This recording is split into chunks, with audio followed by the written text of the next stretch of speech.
दिल को छू लेने वाली एक दर्द भरी दास्तां। आज की इस मेगा स्टोरी 6 9 में हम कल्पना की दर्द भरी कहानी बताने वाले हैं।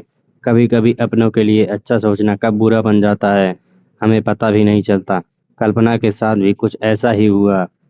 तो आइए अब जानते हैं कि क्या है कल्पना की दर्द भरी कहानी। कल्पना एक मध्यम वर्गीय परिवार से थी, जिसने अपनी स्नातक की पढ़ाई पूरी कर ली थी और अब वो अपने घर पर ही छोटे बच्चों को ट्यूशन पढ़ाती थी। कल्पना का रंग गोरा था और वह दिखने में बिल्कुल गुड़िया की तरह थी। कल्पना के माता पिता उसकी शादी के लिए एक अच्छे लड़के की तलाश कर रहे थे। तभी कल्पना के मामा एक लड़के के बारे में बताते हैं। वो कहते हैं कि लड़के का नाम राहुल है। वह किसी कंपनी में मैनेजर के पद पर है और महीने के 70,000 कमाता है। कल्पना के माता पिता ने लड़के की फोटो देखी तो उन्हें लड़का पसंद आ गया। जब कल्पना की मां ने कल्पना को लड़के की तस्वीर दिखाई तो कल्पना ने कहा, जब आप दोनों को लड़का पसंद है तो मुझे भी पसंद है। अब लड़का और लड़की वालों के परिवार ने मिलकर शादी की तारीख तय कर दी। कल्पना के माता पिता बहुत खुश थे कि उनकी बेटी की शादी एक अच्छे घर में हो रही है। पूरे धूमधाम से कल्पना की शादी हो गई। अब कल्पना अपने बचपन के घर को छोड़कर एक नए घर चली गई। कुछ दिन तो कल्पना को अपने माता पिता और अपने घर की बहुत याद आई। कल्पना की शादी को अब महीनों बीत चुके गए थे। अब उसके पति राहुल पहले जैसा व्यवहार कल्पना के साथ नहीं करता था। कल्पना से वो चिढ़ा चिढ़ा सा रहता था। राहुल अब न पहले जैसे कल्पना को प्यार करता और ना ही उसकी बातों को मानता। कल्पना को समझ नहीं आ रहा था कि वो क्या करे। वो बस रोकर अपना दर्द को कम करने की कोशिश करती। एक दिन कल्पना को पता चला कि राहुल सिगरेट पीने के बहाने छत पे जाता और किसी लड़की से बातें करता है।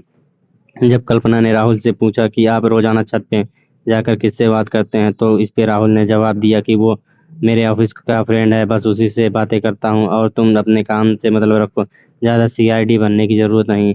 होली का दिन था। राहुल के कुछ दोस्त उसके घर आए थे। सभी ने घर पर पार्टी किया। उस दिन राहुल का एक दोस्त थोड़ा ज़्यादा ड्रिंक कर लिया था और उसने नशे में कल्पना के सामने जाकर कहा, भाभी आप इतनी प्यारी और मासूम हो फिर भी राहुल भैया दिन भर उस घमंडी नेहा से बात करते हैं। लगता है कि आप राहुल भाई का सही से ख्याल नहीं रखती।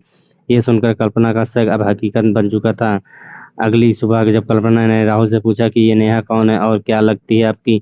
राहुल, मैं तुम्हें क्यों बताऊं कल्पना, मैं बीवी हूँ आपकी। राहुल, देखो आज तुमसे पहले वो मेरी लाइफ में आई थी कल्पना, तो फिर मुझसे शादी क्यों किया। राहुल, बस तुम अच्छी लगी इसीलिए शादी कर लिया। कल्पना, अब तुम देखना मैं उस कमीनी लड़की को कैसे सबक सिखाती हूँ। नेहा को कब कल्पना ने कमीनी कहा तो राहुल ने गुस्से में कल्पना को बहुत मारा और उसे कमरे में बंद कर दिया। कल्पना के सास को सब पता था, फिर भी वह अपने बेटे के सामने एक शब्द भी नहीं बोलती थी। शाम को जब राहुल आया तो उसने रूम का दरवाजा खोला। उस दिन कल्पना की तबीयत खराब हो गई, फिर भी उसी हालत में उसने खाना बनाया।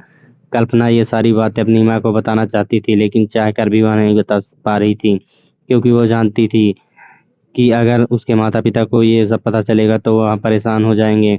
राहुल अब कल्पना के साथ नौकरानी जैसा व्यवहार करने लगा। छोटी छोटी बातों पे उसे मारता। कल्पना अब धीरे धीरे डिप्रेशन का शिकार होने लगी। उसके दिमाग में गलत गलत ख्याल आने लगे। अब ना वो समय पे खाना खाती और ना ही किसी से बात करती। आखिरकार एक दिन कल्पना ने रूम में फांसी लगाकर आत्महत्या कर ली। कल्पना ने आत्महत्या का कारण किसी को नहीं बताया, लेकिन उसके सास को पता था कि कल्पना ने आत्महत्या क्यों किया। दूसरी तरफ कल्पना के माता पिता का रो रो कर बुरा हाल हो गया। कल्पना की मां ने पुलिस को आत्महत्या का कारण उसके ससुराल वालों को बताया। पुलिस राहुल और उसके माता पिता को ले गए, लेकिन पैसों के दम पर कुछ ही दिनों में राहुल और के माता पिता जेल से छूट गए। जीवन में अक्सर अच्छा दिखने वाला इंसान अच्छा नहीं होता। उसके अंदर कहीं ना कहीं बुराई छुपी होती है और वही बुराई किसी की जिंदगी बर्बाद कर देती है। कुछ ऐसा ही कल्पना के साथ हुआ। तो दोस्तों, आपको ये स्टोरी कैसी लगी, आप हमें कमेंट के माध्यम से बता सकते हैं। अगर आपको ये दर्द भरी स्टोरी पसंद आई हो तो इसे अपने दोस्तों के साथ शेयर करें। Okay, thank you.